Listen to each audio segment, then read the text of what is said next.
Painted, Painless Learning. સો વિદ્યાર્થી મિત્રો, સાહેબ આ બધો બંધ કરો, આપણે આ ધંધો જ નથી કરવો.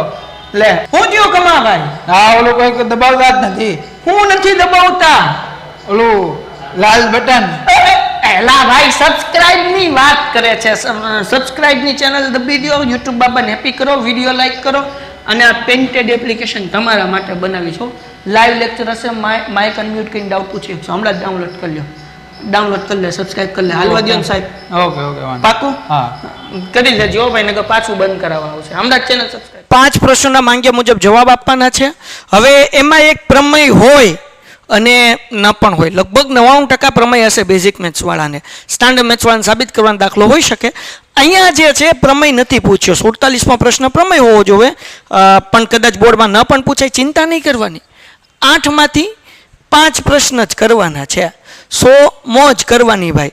એમાં 2 આંકડાશાસ્ત્રના તો થઈ ગયા, 2 સંભાવના થઈ ગયા, 4 દાખલા થઈ ગયા. પછી એક ચોથા ચેપ્ટરનો દાખલો હશે અને એક 5મા ચેપ્ટરનો દાખલો હશે. એટલે આ 6માંથી તો 5 આપણને આવડે જ તે. બરાબર ને? એક ચોથું ચેપ્ટર, એક 5મું ચેપ્ટર, 2 આંકડાશાસ્ત્ર, 2 સંભાવના, 6 પ્રશ્ન થઈ ગયા. પણ કદાચ પ્રમેય આપ્યો હોય તો પેલા પ્રમેય લખવાનો, પછી જે ન આવડતું એ કાઢી નાખવાનું. પણ કદાચ પ્રમેય ન આપ્યો હોય ને આવો સાબિત કરવાનો દાખલો હોય તો ચિંતા કરવાની નહીં. હમ હે ફિર ક્યાં ગમ હે. આપણે 5 જ કરવાના. બધી તૈયારી હું કરાવીશ. પણ ચેનલ સબસ્ક્રાઇબ કરી લો, વિડીયો લાઈક કરી લો. ઓલા કમા સાહેબ આવ્યા હતા ને, પાછા ખીજાય મને આવીને, બધું બંધ કરાવશે એટલે કહું સબસ્ક્રાઇબ કરી લો. 47મો પ્રશ્ન બહુ ઈઝી છે.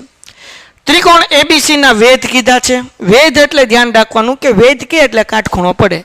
એ ડી, એ થી વેધ દોર્યો ડી સુધી ભાઈ. સી ઈ, સી થી વેધ દોર્યો ઈ સુધી. એકબીજાને પી બિંદુમાં છેદે છે. જ્યાં છેદે છે ત્યાં પી બિંદુ નામ આપ્યું. આપણને સાબિત કરવાનું કીધું પહેલું કે ભાઈ એ ઈ પી, કારણે દોરી લઈએ તો વધારે ઈઝી પડે. બરાબર ને? એ ઈ પી એટલે કે આવડો આ ત્રિકોણ.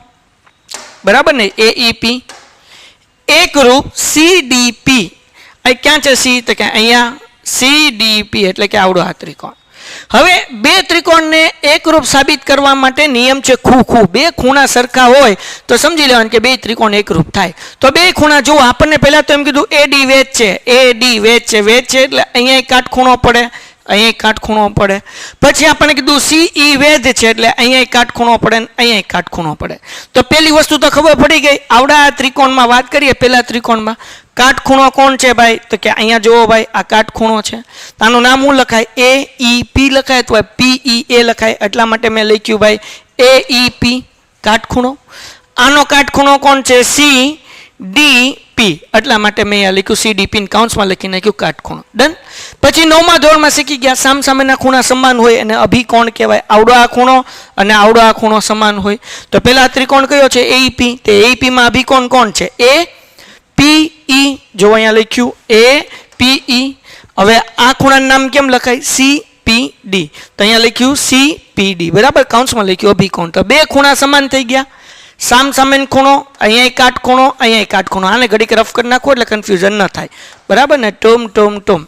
તો જુઓ ભાઈ, 2 અભિકોણ એટલે 2 સામસામેના ખૂણા અભિકોણ સમાન, 2 કાટખૂણા સમાન. તો આ બંને ઉપરથી આપણે કહી શકીએ કે આ 2 ત્રિકોણ કેવા છે? એકરૂપ છે. ખૂ શરત અનુસાર. બરાબર ને? કઈ શરત અનુસાર? ખૂ શરત અનુસાર. પછી પોઈન્ટ નંબર 2, સેકન્ડ પોઈન્ટ. હવે ધ્યાન રાખજો ભાઈ. બીજું આપણને શું કીધું છે? ABD. ઓકે, આને રફ કરી નાખું ભાઈ. ટોમ. અહીંયા ડી કરી નાખું. શું કીધું? ABD. એ અહીંયા છે, B અહીંયા છે, D અહીંયા છે. ટોમ. આ મોટો ત્રિકોણ ભાઈ. બરાબર? આ નાના ત્રિકોણને ઠપકાર દઈએ, જવા દઈએ. આ ભાઈ નાનો ત્રિકોણ વયો જા, આ લાઈને વહી જા. ટોમ. આને જવા દઈએ, ફરીથી દોરી નાખીએ. કેમ? હાલો ધ્યાન રાખજો, બહુ ઈઝી છે. ABD. આ ABD. ડન થઈ ગયું ભાઈ. ઓકે. પછી બીજો ત્રિકોણ શું છે? CBE. CBE એટલે કે CBE. હાલો ડન. હવે તમારે આમાં કહેવાનું છે શું સરખું છે? નાના બાવને ખબર પડે. 2માં આવડો આ ખૂણો આવે છે ભાઈ, ખૂણો B સામાન્ય. પછી આપણને ખબર છે ભાઈ આ શું છે? કાટખૂણો છે. અને અહીંયા ક્યાં કાટખૂણો છે? અહીંયા. તો કાટખૂણાનું નામ શું લખાય ભાઈ? ADB. એટલે અહીંયા લખ્યું ADB. બરાબર. હવે આ કાટખૂણાનું નામ કેમ લખાય? CEB લખાય અથવા BEC લખાય, ગમે એ લખો હાલે. તો મેં અહીંયા લખ્યું છે CEB, કાઉન્સમાં લખી નાખ્યું કાટખૂણો. બેની અંદર ખૂણો B આવે છે ભાઈ. આવડા આ ત્રિકોણમાં ખૂણો B આવે, આ ત્રિકોણમાં ખૂણો B આવે, એટલે ખૂણો B સામાન્ય, એટલે ખૂખું શરત અનુસાર બીજું તે શું થઈ ગયું? એકરૂપ સાબિત થઈ ગયું. તો અહીંયા આપણે લખી નાખીએ કાઉન્સમાં ખૂખું શરત અનુસાર. ડન. તો એટલું કરવાનું છે. તો તમારે બે ત્રિકોણની અંદર ખાલી બે ખૂણા એવા ગોતવાના જે સરખા હોય, જેમાંથી એક કાટખૂણો હતો પહેલામાં અને બીજામાં અભિકોણ હતો. બરાબર, સામસામાના ખૂણા હતા. બીજામાં એક કાટખૂણો તો હતો જ, તે સાથે સાથે સામાન્ય હતો. દાખલો પૂરો થઈ ગયો. આના 4 માર્ક. બોલો મુકાય? ન મુકાય. આ છઠ્ઠા ચેપ્ટરનો દાખલો છે. હવે આની જગ્યાએ સાબિત કરવાનો દાખલો પૂછી લે, પણ આ દાખલો છે કરાવી દઉં છું. સાબિત કરવાનું હોત તો એમ કેત કે આને ઉડાડો, પણ દાખલો છે કરાવી લઉં છું. ઈઝી છે, 4 માર્ક રોકડા છે. શું કીધું? ઉદાહરણનો દાખલો છે એ કીધું, આપણી ચોપડીનો જ છે, બહારનો નથી. 48મો. 90 સેમી ઊંચાઈવાળી એક છોકરી વીજળીના થાંભલાના તળિયેથી. તો વીજળીનો થાંભલો આપણે પહેલા દોરી લઈએ મોટો. આ વીજળીનો થાંભલો છે, બરાબર ને? ઓકે. હવે સ્વાભાવિક વસ્તુ છે કે અહીંયા સુરત દાદા છે એવું સમજો, તો આ થાંભલાનો પડછાયો આમ પડતો હશે, બરાબર ને? આ થાંભલાનો પડછાયો છે. ઓકે. અને આ જમીન છે. ઓકે. કોઈને કઈ ડાઉટ છે આમાં? તો આમાં શું ડાઉટ હોય? તો AB એ આપણો થાંભલો છે, C એના પડછાયાનો પોઈન્ટ છે. ડન. હા, સાવી છે. ઓકે. આગળ વ્યા જઈએ ભાઈ. એના પછી શું કીધું ભાઈ? આપણને કીધું 90 સેમીની એક છોકરી છે. એ છોકરી શું કરે છે કે વીજળીના થાંભલાના તળિયેથી 1.5 સેકન્ડની ઝડપથી દૂર જઈ રહી છે. એટલે થાંભલાથી આમ દૂર જઈ રહી છે, અહીંયાથી આમ હાલે છે, બરાબર ને? કેટલી સેકન્ડ સુધી ચાલે છે? તો આપણને કીધું છોકરીની હાઈટ એ કીધી છે. કેટલી કીધી છે? 90 સેમી છોકરીની હાઈટ છે.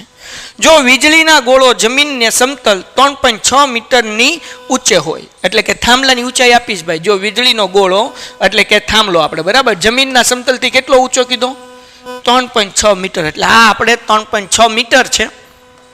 એટલે અહીંયા લખું AB બરાબર 3.6 મીટર. મીટરને આપણે સેમીમાં ફેરવી શકીએ, કારણ કે આ છોકરી જે છે ને એ સેમીમાં છે. એટલે આ મીટર છે ને સેમીમાં ફેરવવું હોય તો ગુણ્યા આપણે 100 કરવું પડે. એટલે કેટલું થાય? તો કે 360 સેન્ટીમીટર થાય. સાહેબ કેમ થયું? સમજાવું. જો આ 3.6 છે, એટલે દીકરાઓ આપણે પોઈન્ટ કાઢીએ એટલે છેદમાં 10 મૂકવું પડે. ગુણ્યા આપણે 100 કરીએ, બચાવ 0 0 ઉડી ગયું, તો 360 સેમી થઈ ગયું. તો થાંભલાની ઊંચાઈ કેટલી થઈ ગઈ? 360 થઈ ગઈ. અહીંયા લખી નાખું 360 સેન્ટીમીટર. ઓકે. પછી આપણને એમ કીધું જો 4 સેકન્ડ પછી પડછાયાની લંબાઈ શોધો. તો આ છોકરી જે છે એ 2 થી 4 સેકન્ડ સુધી ચાલી. ઓકે. તો છોકરી અહીંયા પોગી હશે, તો આ છોકરી જે છે એની ઊંચાઈ આપણે અહીંયાથી દોરી નાખીએ. ઓકે. છોકરીની ઊંચાઈ આપણને કીધું જ છે. જો 4 સેકન્ડ પછી અહીંયા પહોંચી હશે, બરાબર. તો અહીંયા આપણે પોઈન્ટ આપી દઈએ D અને અહીંયા આપણે આપી દઈએ E. તો છોકરીની ઊંચાઈ અહીંયા લખું છું. આ થાંભલાની ઊંચાઈ છે ભાઈ, થાંભલાની ઊંચાઈ, ખાલી ઊંચાઈ લખી નાખું કેમ? બરાબર AB. છોકરીની ઊંચાઈ ભાઈ અહીંયા લખી નાખીએ છોકરીની ઊંચાઈ. છોકરીની ઊંચાઈ શું છે? ED. અને એ બરાબર કેટલા આવ્યા? 90 સેન્ટીમીટર. ઓકે. હવે દીકરાઓ આપણે BD ગોતવાનું છે. કેટલા સેકન્ડ ચાલી? 4 સેકન્ડ ચાલી ને. તો હવે જુઓ BD બરાબર, સમજો બચ્ચાઓ, 4 સેકન્ડ ચાલી છે. 4 ગુણ્યા અહીંયા આપણને કઈ સ્પીડે ચાલી છે ભાઈ? તો જુઓ 1.2 મીટર સેકન્ડ, મીટર પ્રતિ સેકન્ડ આપ્યું છે. 1.2 મીટર આપ્યું છે, મીટર પ્રતિ સેકન્ડ. ઓકે. તો હવે ધ્યાન રાખજો બચ્ચાઓ. હવે આને જે છે 4 એમનામ 1.2 છે એટલે 12/10 મૂકી શકાય. મીટર કીધું છે, મીટરને સેન્ટીમીટરમાં ફેરવવું એટલે ગુણ્યા આપણે 100 કરવું પડે. 0 0 ઉડી ગયા. તો શું આવશે? 12 ચોક 48 ગુણ્યા 10 એટલે કેટલું? 480 સેન્ટીમીટર ચાલી હશે છોકરી. કેટલું ચાલી હશે? 480 સેન્ટીમીટર. હજી એક વખત સમજાવું. 4 સેકન્ડ કીધું છે, તમે અહીંયા જોઈ લો કેમ ગયું? 4 સેકન્ડ છે ને, 4 સેકન્ડ એટલે 4 ગુણ્યા કઈ સ્પીડમાં ચાલી ભાઈ? તો કે ભાઈ 1.2 મીટર પ્રતિ સેકન્ડ. એટલે 4 ગુણ્યા 1.2 મીટર પ્રતિ સેકન્ડ લખ્યું. 4 એમનેમ. હવે મીટરને સેન્ટીમીટરમાં ફેરવવું છે એટલે 12/10. કેમ? કારણ કે પોઈન્ટ નીકળ્યો ભાઈ. ઘણા બધા નાના નાના પોઈન્ટ થઈ ગયા. કેમ? આ પોઈન્ટ નીકળ્યો એટલે 12/10 અને મીટરને સેકન્ડમાં ફેરવવું છે એટલે ગુણ્યા 100 કર્યા. 0 0 ઉડી ગયું. 12 ચોક 48 ગુણ્યા 10 એટલે 480. એટલે આ કરી નાખીએ BD 480 સેન્ટીમીટર. ઓકે, હવે ભાઈ હું અહીંયા ઊભો છું, તમારો પડછાયો કાંઈ માથેલ થોડો પગેથી દેખાય ને પડછાયો, બરાબર? તો આપણે શું ગોતવાનું છે? તો આપણને એમ કીધું તો 4 સેકન્ડ પછી તેના પડછાયાની લંબાઈ શોધો. એટલે છોકરીનો પડછાયો ગોતવાનો. તો છોકરી અહીંયા ઊભી છે, તેનો પડછાયો અહીંયા પડશે ને, બરાબર? એનો મતલબ એવો થાય કે આપણે ગોતવાનું છે DC. એના બરાબર x ધારી લઈએ. તો અહીંયા લખું છું છોકરીના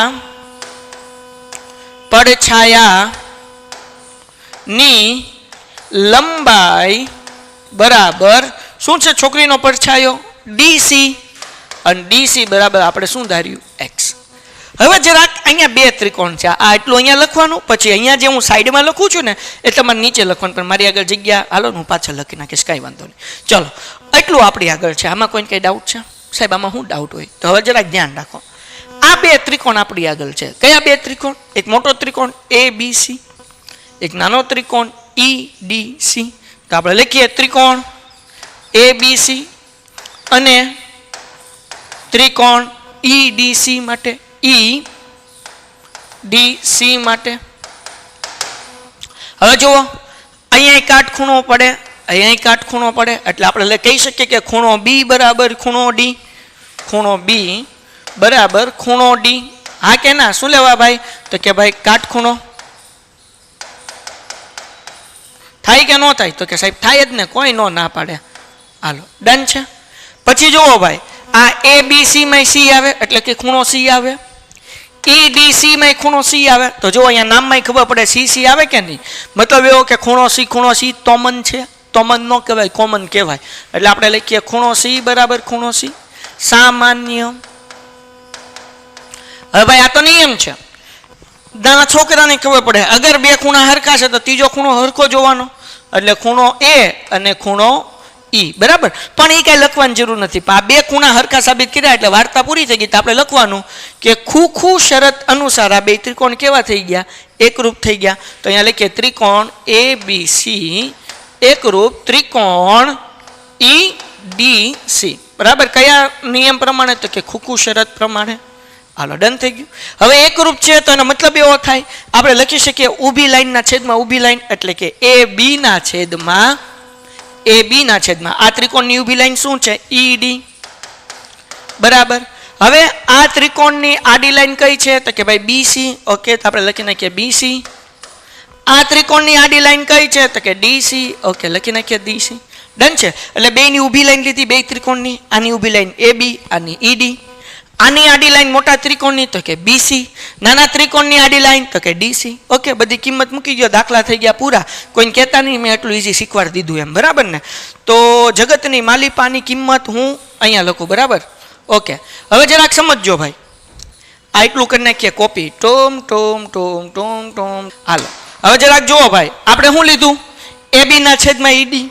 ઓકે, AB કેટલા છે? AB છે 360. આ ED કેટલા છે? છોકરીની હાઈટ આપણને 90 સેન્ટીમીટર દાખલામાં આપીને કીધું છે. છોકરીની હાઈટ કેટલી છે? 90 સેન્ટીમીટર. એટલે આ ED કેટલા થાય? 90 સેન્ટીમીટર થાય. એટલે 1 ડિગ્રીની 90 સેન્ટીમીટર, એટલે કે 360 ના છેદમાં 90, બરાબર? પછી હું છે ભાઈ BC. તો BC માં શું આવ્યું? BC માં આવે આ 480 અને x, એટલે BC બરાબર શું થાય? 480 વત્તા x. ઓકે, એના છેદમાં શું છે? DC બરાબર શું છે? જુઓ, DC બરાબર આપણે x ધારેલું છે, એટલે અહીંયા લખી નાખીએ x. હવે આપણે પેલા છેદ ઉડાડીએ, 0 0 ઉડી ગયું.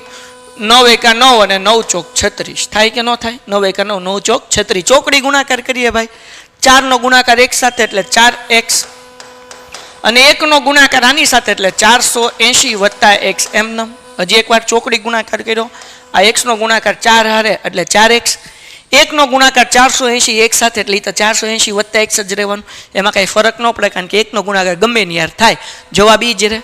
ઓકે, ચાલો આગળ વ્યા જઈએ ભાઈ. આ x પ્લસ છે, આ બાજુ હોય તો માઇનસ 400x માઇનસ x બરાબર 480. આ પ્લસ હતા x, આ બાજુ આવ્યો એટલે માઇનસ થયા. 4x માંથી 1x જાય, 3x બરાબર 480. આ 3 ગુણાકાર છે, આ બાજુ હોય તો ભાગાકાર. ઓકે, x બરાબર 480 ભાગ્યા 3. ઓકે, તો 16 તેરી 48 થાય ને, પાછળ 0 મૂકી દો એટલે x બરાબર કેટલું થયું? 160 સેન્ટીમીટર. મતલબ એવો થાય કે પડછાયાની લંબાઈ કેટલી હોય? 160 સેન્ટીમીટર દાખલો થઈ ગયો પૂરો. એક પ્રાર્થના ખંડનું ક્ષેત્રફળ 300 મીટર છે. ઓકે, વાંધો નહીં. પછી આપણને કીધું તેની લંબાઈ તેના પહોળાઈના બમણાથી 1 વધારે છે. હવે કોને x ધરાય? તો લંબાઈને કોની સાથે સરખાવ્યું છે? જેની સાથે સરખાવ્યું હોય ને એના બરાબર x ધરાય. લંબાઈને પહોળાઈ સાથે સરખાવ્યું તો આપણે ધારવાનું કે ધારો કે પહોળાઈ બરાબર x. તો હવે આપણને કીધું લંબાઈ હું કીધું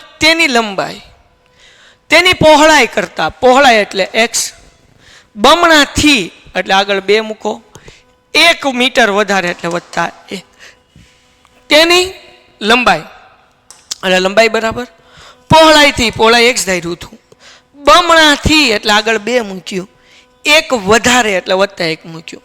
આપણને ક્ષેત્રફળ તો આપેલું જ છે. ક્ષેત્રફળનું સૂત્ર છે લંબાઈ ગુણ્યા પહોળાઈ બરાબર 300. લંબાઈ કેટલી છે? 2x બ્રેકેટમાં 1 અને પહોળાઈ કેટલી છે? x. ઓકે, બરાબર 300.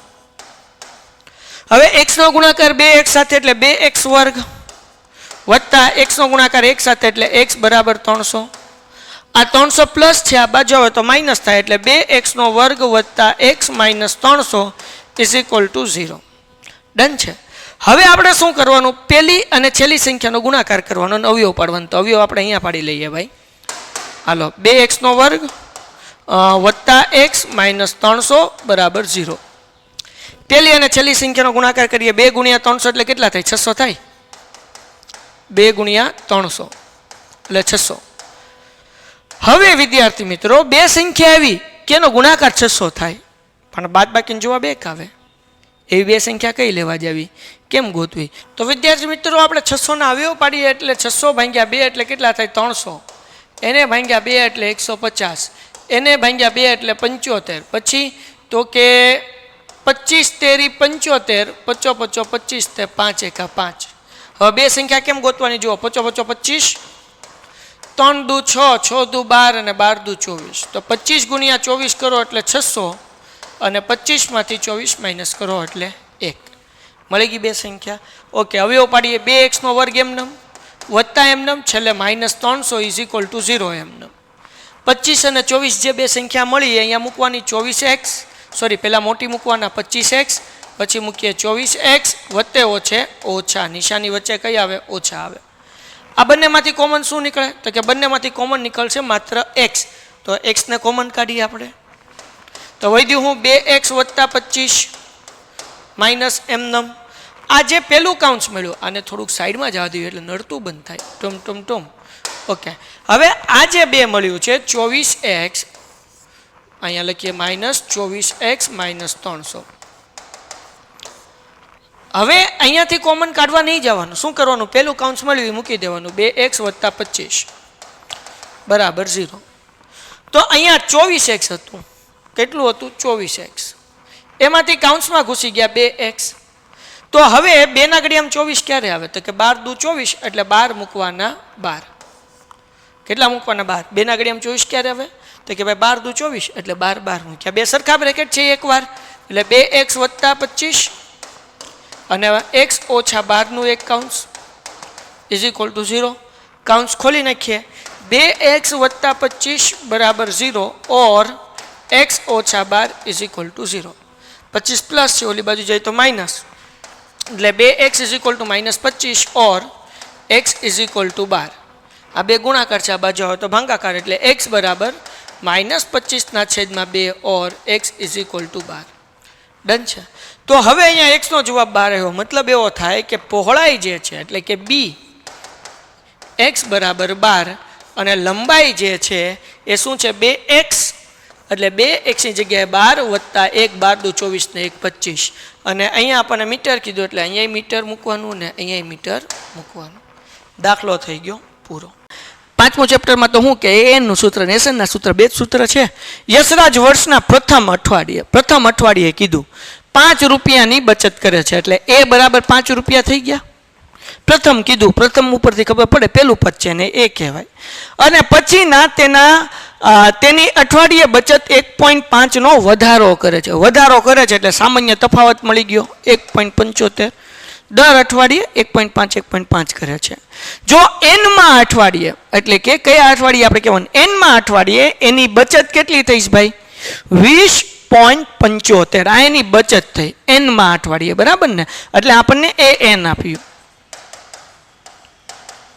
આપણે કીધું એનમાં અઠવાડિયે એટલે કે અંતિમ પદ આપણને આપી દીધું એ એન બરાબર 20.75 હોય તો એનનું મૂલ્ય શોધો ઇઝી એ એનનું સૂત્ર મૂકી દો 4 માર્ક રોકડા એ એન બરાબર એ plus N minus 1 D A N 20.75 simple છે એ બરાબર 5 વત્તા એન માઇનસ 1 એમ નમને ડી બરાબર 1.75 આ 5 પ્લસ છે આ બાજુ તો માઇનસ થાય 20.75 minus 5 is equal to n minus 1 1.75 20 માંથી 5 જાય એટલે 15.75 એમને મૂકી દઈએ બરાબર એન માઇનસ 1 અહીંયા 1.75 1.75 ગુણાકાર છે આ બાજુ તો ભાગાકાર અહીંયા 15.75 ના છેદમાં 1.75 હવે સમજો અહીંયા પોઈન્ટ પછી બે આંકડા અહીંયા પોઈન્ટ પછી બે આંકડા એટલે પોઈન્ટ નથી એવું જ સમજો તમે બરાબર ને પોઈન્ટ ઉડી જાય બરાબર તો સમજાવવા માટે કહું છું પોઈન્ટ પછી બે આંકડા પોઈન્ટ પછી બે આંકડા એટલે પોઈન્ટ છે જ નહીં હવે 175 ના ઘડિયામાં ક્યારે આવશે 1575 તો 175 ગુણ્યા આપણે ટ્રાય કરીએ કે ભાઈ 5 કરીએ બરાબર ને 175 ના ઘડિયામાં 5 કરશું તોય મેળ નહીં આવે 9 કરીએ ચલો 9 પંચા 45 આપણે જોઈએ છે 175 ના ઘડિયામાં ક્યારે 1575 આવે બરાબર ને 9 પંચા 45 વધી પડી 4 7 9 સત્તુ 63 63 ને 4 તો કે ભાઈ 64 65 66 ને 67 વધી પડી 6 9 એકા 9 9 6 15 તો એનો મતલબ એવો થાય કે ભાઈ 1775 ભાગ્યા 9 કરીએ 1775 ગુણ્યા 9 કરીએ એટલે 1575 મળે બીજી ભાષામાં કહું તો 1575 ભાગ્યા 175 કરીએ એટલે કેટલો જવાબ આવે 9 ડન છે ઓકે તો આ 9 એમ નમ માઇનસ 1 છે આ બાજુ હોય તો પ્લસ 1 થાય ઇઝ ઇક્વલ ટુ એન તો એન બરાબર 9 ને 1 10 મતલબ એવો થાય કે 10માં અઠવાડિયે 20.75 રૂપિયા થાય ડન છે એનમાં અઠવાડિયે એટલે 10માં અઠવાડિયે બરાબર એનનું મૂલ્ય 10 મળી ગયું અહીંયા આજે જેને ડાઉટ હોય ને એકવાર હજુ એક્સપ્લેન કરું છું કારણ કે મને ખબર છે હું ભણાવું ક્લાસમાં કે છોકરાઓને અહીંયા વધારે ડાઉટ હોય ભાઈ હાલો તો અહીંયા શું છે ભાઈ તો કે 15.75 અહીંયા શું છે 1.75 હું તમારા માટે એક સ્ટેપ વધારી દઉં પોઈન્ટ ઉડી ગયા એટલે વૈધું હું 1575 ના છેદમાં 175 બરાબર n માઇનસ 1 પોઈન્ટ ઉડાટ નાખ્યો 175 ગુણ્યા 9 કરો એટલે 1575 આવે માઇનસ 1 છે આ બાજુ આવે એટલે પ્લસ 1 થાય એટલે અહીંયા 9 વત્તા 1 બરાબર n તેથી n બરાબર 10 હવે તો સમજાય કે ન સમજાય ડન છે દાખલો પૂરો થઈ ગયો 4 માં કાના મળે મુકાય નો જ મુકાય હવે જે સમ છે એ છે આંકડાશાસ્ત્રનો નીચે પ્રમાણે કેરીઓનું આવૃત્તિ વિતરણ પરથી કેરીઓની સંખ્યાનો મધ્યક શોધો આપણને આવૃત્તિ વિતરણ 50 થી 52 આપ્યું જો હવે અહીંયા રિપીટ નથી થતો નંબર 52 પછી 53 છે 53 થી 55 56 થી 58 59 થી 61 ને 62 થી 64 તો કેટલાનો ગેપ થાય 3 નો કેમ 50 થી 52 50 51 52 3 નો ગેપ છે એટલી ખબર પડે હવે xi કેમ ગોતવાના બેનો સરવાળો 50 વત્તા 52 102 એને 2 ભાગ્યા કરો એટલે 51 3 નો ગેપ છે 51 માં 3 નાખો 54 એમાં 3 નાખો 57 3 નાખો 60 3 નાખો 67 સોરી 3 નાખો એટલે 63 એ ઉપર ધારો તો ઈઝી પડે એ ધાર્યું એટલે યુઆઈ માં મૂકી દીધું 0 પછી 1 2 3 4 ડન છે હવે FIUI 15 ગુણ્યા 0 એટલે 0 110 એકા 110 135 દુ 270 115 ગુણ્યા 3 એટલે 3 ગુણ્યા 100 એટલે 315 3 45 એટલે 345 25 ચોખ્ખું 100 થાય કે ન થાય તો કે થાય હવે સરવાળો કરીએ 0 0 5 0 તો અહીંયા આવશે 5 7 ને 1 8 8 ને 4 12 વધી પડી 1 1 ને 1 2 2 ને 2 4 5 6 7 ને 1 8 જવાબ કેટલો આવ્યો 825 સૂત્ર મૂકીએ ભાઈ x બાર બરાબર એ વત્તા સિગ્મા FIUI ના છેદમાં સિગ્મા FI ગુણ્યા h અને આપણને અહીંયા કીધું જ છે કે નથી કીધું તો આનો સરવાળો કરવાનો કેટલો થશે 400 બરાબર ને ઓકે એ કેટલા છે 51 વત્તા FIUI નો જવાબ કેટલો આવ્યો 825 એના છેદમાં 400 ગેપ 3 નો છે કે નહીં તો 825 અને 400 આ બંનેનો ભાગાકાર આપણે 25 હારે કરીએ એટલે આપણા માટે ઈઝી થઈ જાય બરાબર ને પહેલાં 825 ભાગ્યા 25 કરીએ તો 25 તેરી 75 ઓકે 25 તેરી 75. હવે 82માંથી 75 કાઢો એટલે 7 વધે, ઉપરથી ઉતાર્યા 5, 25 તેરી 75. તો કેટલો જવાબ આવ્યો ભાઈનો? 25 ભાગાકાર કર્યો તો 33. 400 ભાગ્યા 25 કરી નાખીએ, હું પછી રફ કરી નાખીશ. 400 ભાગ્યા 25 તો 25 એકા 25, 15 વધ્યા, ઉપરથી 0. 25 છક 150, બરાબર ને? આ આઠડો નથી હો ભાઈ, પાંચડો છે. 25 છક 150.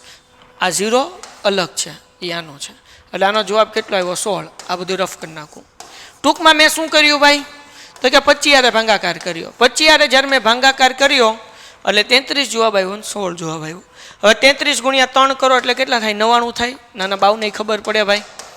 3 તરી 9, 3 તરી 9, એના છેદમાં 16. 99 ભાગ્યા 16 કરી નાખીએ. આ ભાગાકાર રહેવા દઈશ, ચિંતા નહીં કરતા. 16 છક 96, 16 છક 96 વૈદા 3 પોઈન્ટ મૂકીને 0. 16 એકા 16, 16 દુ 32. તો આપણે 16 એકા 16 રાખીએ, બરાબર ને? હવે 30માંથી 16 જાય એટલે કેટલા વધે? 14. આપણે આગળ કાંઈ નથી કરવું. 6.1. તો અહીંયા 51 વત્તા 6.1, 51 ને 6 કેટલા થાય? 57.1. તમારે જે આગળ એક સ્ટેપ કરવું હોય તો હું કરી દઉં. અહીંયા 0 મૂકી દેવાનું.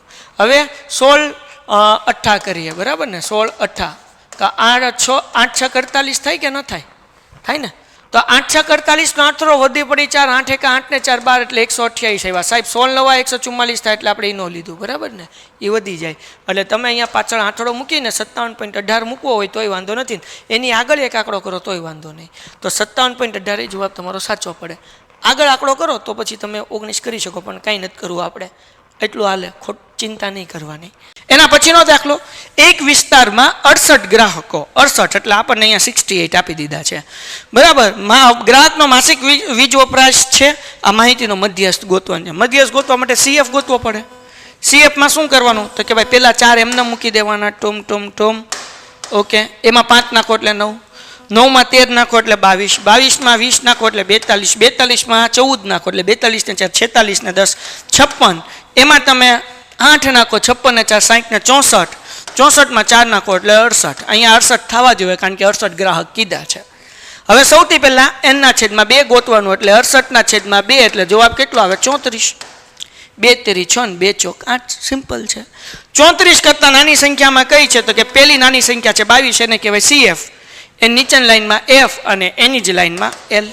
મધ્યસ્થનું સૂત્ર મૂકો. શું છે? M બરાબર L વત્તા n ના છેદમાં 2 માઇનસ CF ના છેદમાં F ગુણ્યા H. L કેટલા છે? 125 મૂકી દઈએ. n ના છેદમાં 2 કેટલા આવ્યા? 34 મૂકી દઈએ. CF કેટલા આવ્યા? 22 મૂકી દઈએ. F કેટલા આવ્યા છે? 20 મૂકી દઈએ. અને બધા વચ્ચે ગેપ કેટલાનો છે ભાઈ? 20 20 નો છે, જોઈ લો. હાલો ભાઈ, 20 20 ઉડી ગયા પરબાર હાથે, બરાબર ને?